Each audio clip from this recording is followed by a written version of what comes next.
तो बढ़े लॉकडाउन के बीच भी देश में कोरोना तेजी से फैलता जा रहा है और कोरोना संक्रमितों की संख्या लगभग 19,000 तक पहुंच गई है।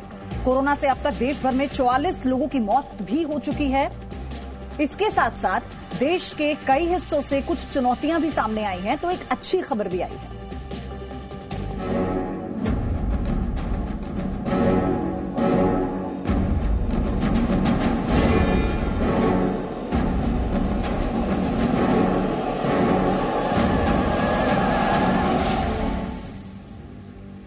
देश में कोरोना वायरस बढ़े हुए लॉकडाउन के बीच भी तेजी से फैलता जा रहा है।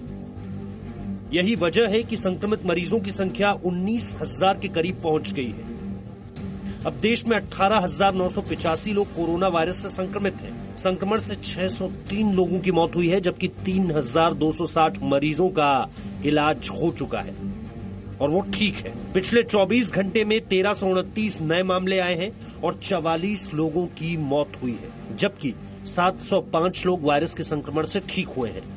स्वास्थ्य मंत्रालय के मुताबिक देश में 61 जिले ऐसे हैं जिनमें पिछले 14 दिनों से कोरोना का कोई मामला सामने नहीं आया है।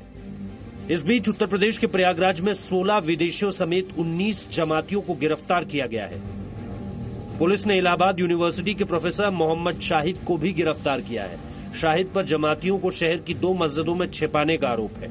जमातियों की मदद करने वाले 12 अन्य लोगों को भी गिरफ्तार किया गया है।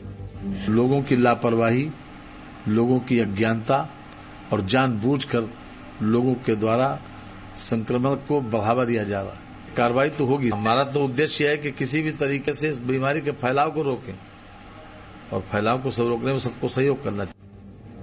एक तरफ पूरे देश में चुनौती कोरोना को लेकर कम होने का नाम नहीं ले रही और दूसरी तरफ इंडियन मेडिकल एसोसिएशन ने डॉक्टर्स पर हो रहे हमलों के खिलाफ आज रात 9 बजे सभी डॉक्टर्स और अस्पतालों को कैंडल जलाकर प्रोटेस्ट करने का आह्वान किया है। Indian council of medical research ने राज्यों को 2 दिन रैपिड टेस्टिंग किट इस्तेमाल न करने की सलाह दी है।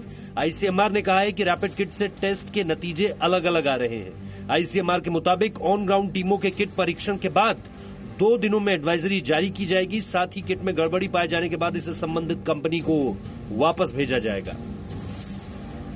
एक स्टेट में से एक कंप्लेंट आई कि उसमें कम डिटेक्शन हो रहा है। उनमें जो पॉजिटिव सैंपल्स थे आरटीपीसीआर के, उनमें वेरिएशन बहुत ज्यादा है। हालांकि इन तमाम बातों से इतर कोरोना के इलाज में भारत को बड़ी कामयाबी मिली है। दिल्ली की डिफेंस कॉलोनी में रहने वाले 49 साल के कोरोना पीड़ित को निजी अस्पताल में इलाज के लिए प्लाज्मा थेरेपी दी गई, जिससे वो अब कोरोना के संक्रमण से ठीक हो गए हैं। इससे पहले भी दिल्ली में प्लाज्मा थेरेपी से 19 संक्रमितों को ठीक किया गया था। स्वास्थ्य मंत्री हर्षवर्धन ने कहा है कि प्लाज्मा थेरेपी कोरोना के इलाज में महत्वपूर्ण भूमिका निभाएगी। इसके लिए हमने रेड क्रॉस के अपने वॉलंटियर्स को कहा है कि वो जो कोविड से प्रभावित लोग हैं और जो ठीक होकर घर आ गए हैं, उनको काउंसलिंग भी करें और उनको मोटिवेट भी करें ताकि वो अपना ब्लड डोनेट करें और उनके प्लाज्मा का इस्तेमाल कोविड के गंभीर हमारे मरीजों के लिए किया जा सके। अब इन तमाम बातों के बीच आज मोदी सरकार की कैबिनेट मीटिंग होगी, जिसमें कुछ अहम फैसले कोरोना से लड़ने के लिए सामने आ सकते हैं। तो दूसरी ओर सबकी नजरें CCEA यानी आर्थिक मामलों की समिति की बैठक पर होगी, जिसमें कोरोना से लड़ने के लिए देश के नाम मोदी सरकार आर्थिक पैकेज का ऐलान कर सकती है। बीते दिनों पीएम मोदी और वित्त मंत्री निर्मला सीतारमण के बीच एक लंबी बैठक हुई थी, जिसमें आर्थिक लिहाज से हर क्षेत्र पर चर्चा हुई और अब अर्थतंत्र को मजबूत करने के लिए इस बैठक पर देश की नजरें टिकी हुई है। ब्यूरो रिपोर्ट, जी मीडिया।